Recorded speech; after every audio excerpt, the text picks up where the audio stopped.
2,000 years ago, the greatest tragedy in the history of the universe took place outside the city walls of Jerusalem. There at the foot of the hill Golgotha, our Lord Jesus Christ was crucified. Tragedy turned to triumph 3 days later, when by the mighty power of God he was raised from the dead.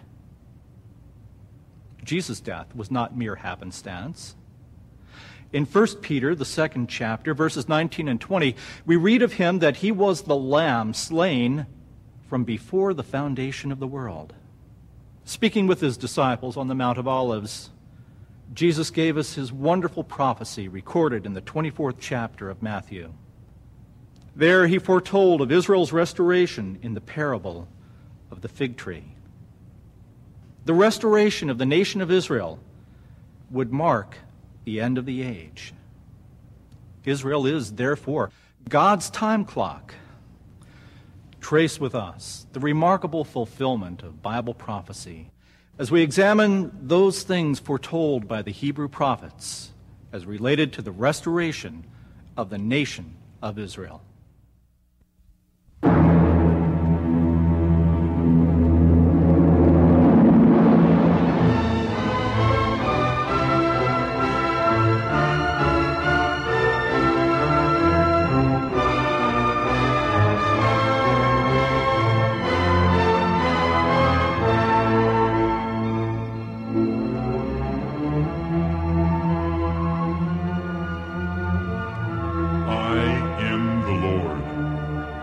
There is none else. There is no God beside me. I form the light and create darkness. I, even my hands, have stretched out the heavens. I have made the earth and created man upon it. When I divided to the nations their inheritance, when I separated the sons of Adam, I set the bounds of the nations according to the number of the children of Israel. For Israel is my portion. Israel is my inheritance. I am the God of Israel. I have formed thee, O Israel. Thou shalt not be forgotten of me. I, the Lord, shall preserve thy going out and thy coming in from this time forth and even forevermore.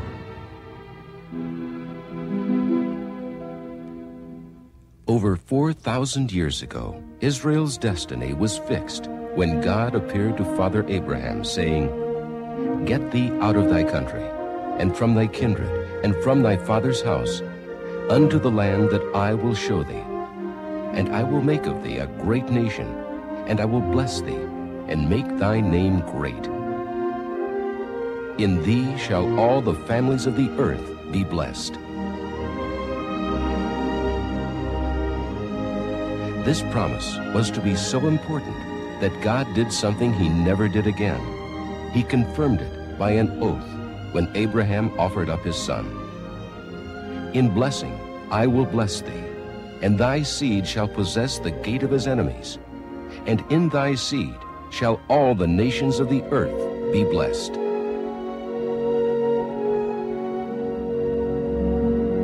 Notice the promise has two parts.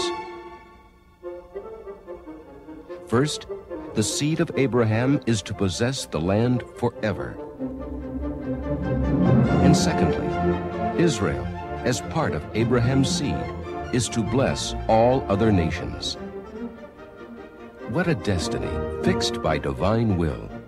Israel is to possess the land of Canaan forever, and ultimately will be a blesser nation to all other nations in God's kingdom.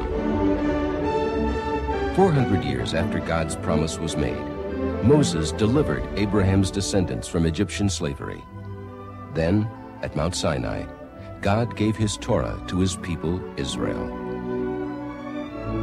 Under Joshua, Israel secured some of the promised land. Their national glory reached its zenith during the reigns of David and Solomon. But the great deflection from divine law during Solomon's reign caused the Lord to divide the nation. For 400 years, Judah waned until the destruction of Jerusalem. Although the Babylonian captivity came to an end, Judah remained a vassal state. Yet there were spurts of glory.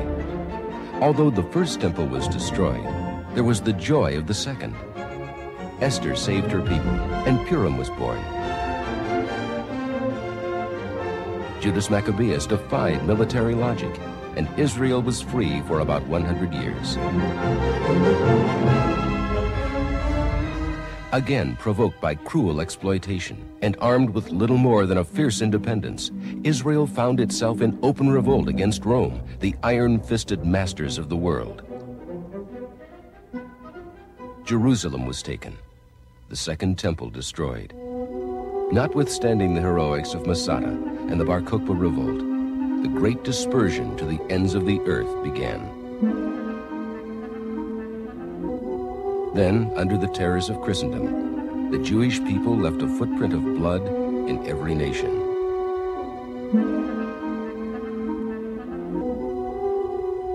As Christians, Bible students are appalled at these centuries of bloodletting. This was not true Christianity, but the inevitable corruptions of a church-state system.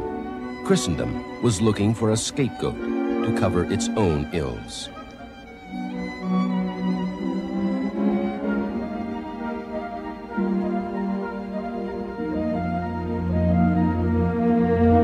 Many rabbis use Hosea 3, verses 4 and 5 to explain Israel's adversity since the destruction of the temple.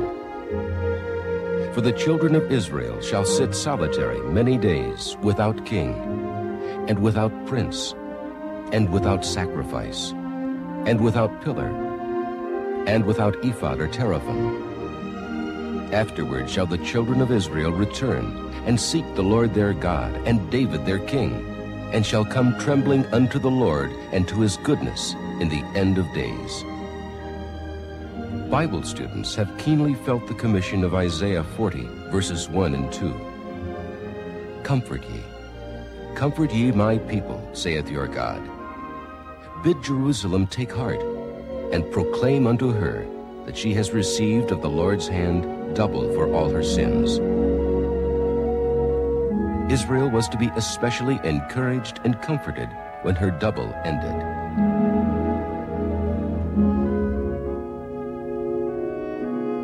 What is this double or duplicate portion?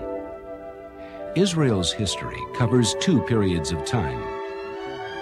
Israel was to experience a double or duplicate period of disfavor, equal to her period of favor. The time prophecies of the double showed Israel's period of national disfavor ended in 1878. In that very year, the Berlin Congress of Nations was held. Benjamin Disraeli, the first and only British Prime Minister of Jewish lineage, was there. By Disraeli's maneuvering, England was given a protectorate over Turkey's Middle East provinces, including Palestine. Centuries-old restrictions on Jews to buy land and settle were eased. The time to favor Zion had indeed come, for Israel has an appointment with destiny.